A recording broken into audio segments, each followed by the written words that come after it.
All right, the topic I want to talk about in this video is the idea that your vote matters more than you think it does. Do you care? And just be 100% honest. I'm not judging you or anything, but just as a person, do you care about who the leader of Sri Lanka is?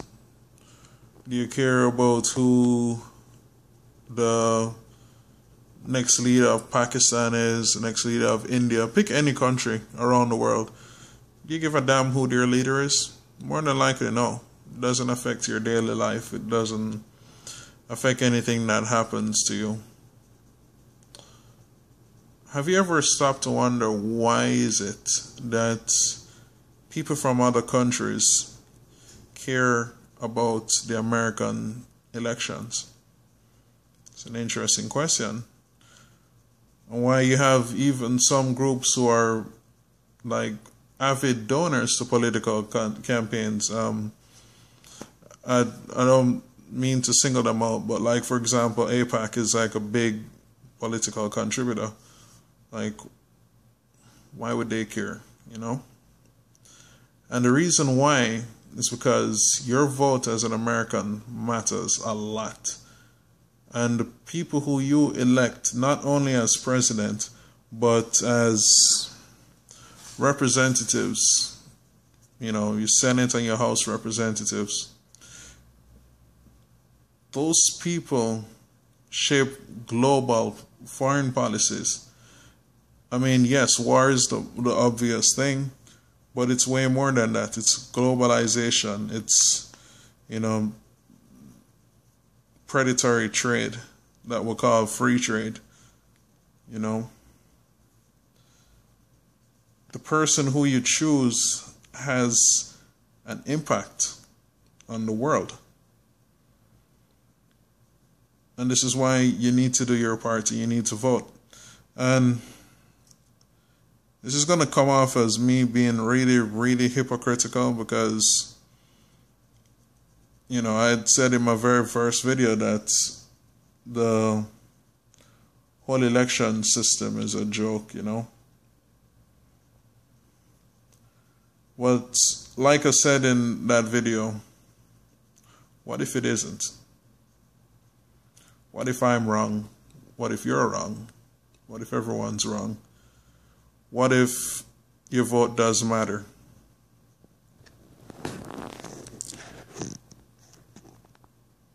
This election matters more than any other one that we've had in recent years, for the simple reason that there's so much that it represents.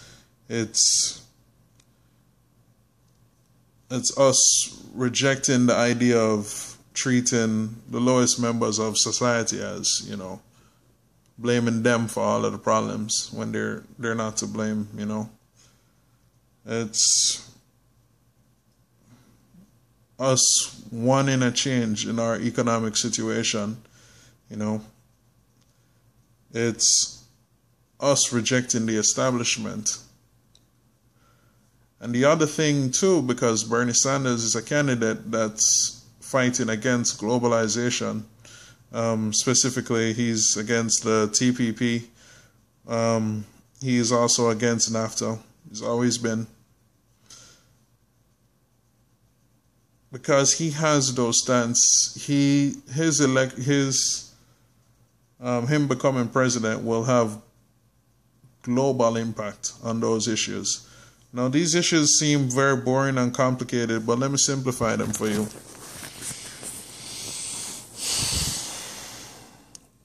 The drug wars and the problems that are happening, it's a direct result of the NAFTA free trade agreement.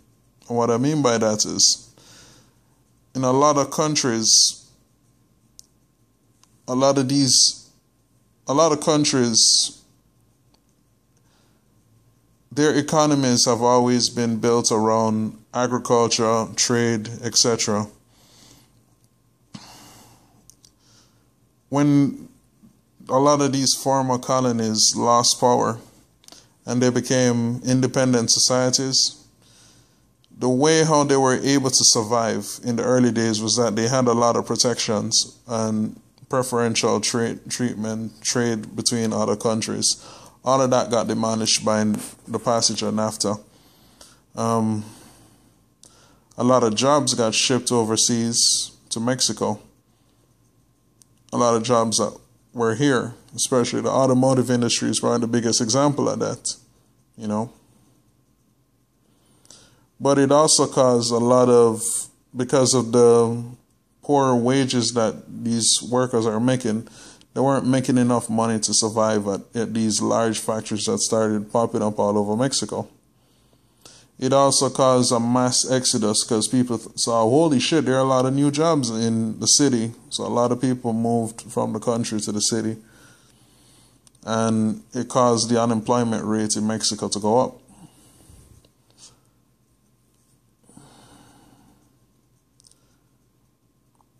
A lot of the profits generated from those jobs and from Mexican workers got shipped back here, but not to American taxes. They ended up in tax havens and ended up in the pocket of the company owners, super wealthy. So what that created was a situation where you had a lot of people growing up, a lot of people being born with no prospects, no possibility of survival. So that exasperated the immigration issue that already existed. And it also caused a huge increase in crime and people resorting to the drug trade, drug trafficking. And that's just one example. If we use the Middle East, the leaders that we've chosen, Obama and his continuation of many of Bush policies, the idea of bombing everybody indiscriminately, intervening and messing around with people's internal politics, the drone strikes in Yemen, in Pakistan, getting involved in the Syrian revolution, led to the creation of ISIS.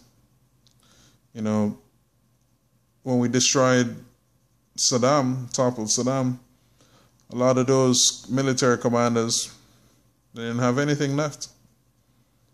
They're now some of the big names in ISIS. Do you see how everything is linked? It's not...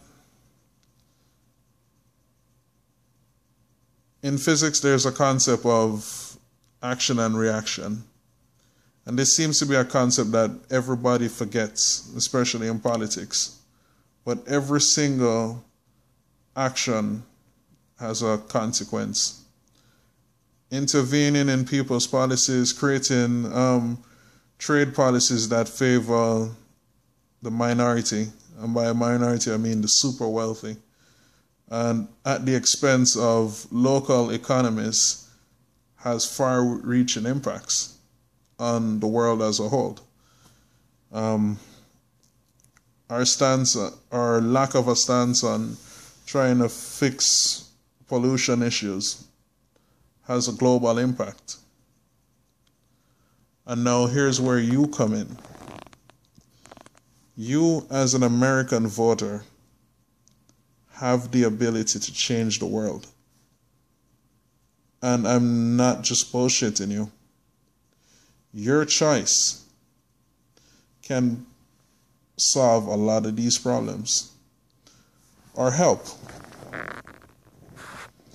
You don't have to accept things the way how they are. You don't have to accept whoever the media wants to force down your throat as who you need to pick as a candidate. You can reject them. You have that ability. You don't have to accept that if one politician raises more money than the other, that he's an automatic guarantee to win. Because at the end of the day, it's going to still come down to people going to the polling stations and checking that box for president. Now, where it applies to Bernie is you now have a leader that sees the bigger picture and sees the world not just as some disconnected states, but as for what it is, a connected community. We need to do our part. We need to get Bernie Sanders in office. And we not only need to stop there, we need to vote out every one of these clowns on both the Democratic side and on the Republican side. All of these clowns that don't represent us and who have been voting against our interests for decades. We need to get rid of every single one of them. All of these clowns that are going on TV and being dismissive against us, talking about how our votes don't matter, are painting poor people as the enemy. We need to reject them. And you can. You have that power. Don't let Fox News tell you you don't. Don't let CNN tell you you don't. Don't let these rich assholes on MSNBC, talking with their nose hung up in the air like this. Oh, la-di-da. Don't let any of them tell you any different. You have the ability to change things. So what are you going to do? Are you going to sit there and do nothing, or are you going to actually try? And I'm not asking you to give your firstborn. It's something real simple. Give $20 to the Bernie Sanders campaign. Get out there, fight against issues. Get more involved in your own politics, Figure out the candidates that are running, what are their stances on the issues. Ask tough questions, These are all things that you can do.